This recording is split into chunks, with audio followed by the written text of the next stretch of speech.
You asked me when the appropriate time to take a pregnancy test is, and that would be around the day of your missed period, but you can take one earlier too if you'd like. It kind of depends on the test. So basically when I say you can take it at your missed period, this is because the HCG that the pregnancy test is testing for should be high enough in your urine by that time to actually test like positive.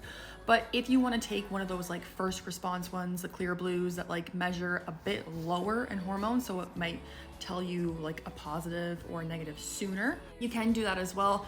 And this can be taken at like around day 10 to 8 post ovulation is maybe when you can start testing for that. And this is because at ovulation, it takes a while for that egg to make it through like your fallopian tube towards your uterus. And it's about like at least 4 days after ovulation where it can start implanting.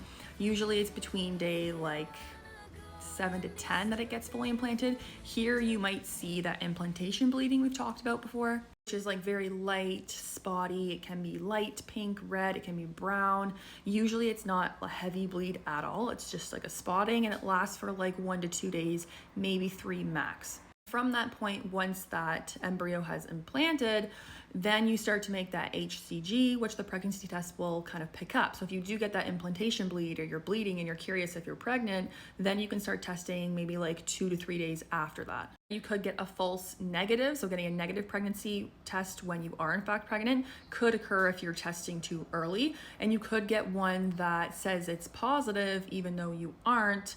Very rarely. That's a pretty rare occurrence. Maybe like I've seen that like if you leave it sitting for like a long time, then it becomes like damaged, or over time something happens, that could be a thing. If there is some sort of faint line that you can sort of see, that technically is a positive, so then you can keep taking them to see if that line darkens.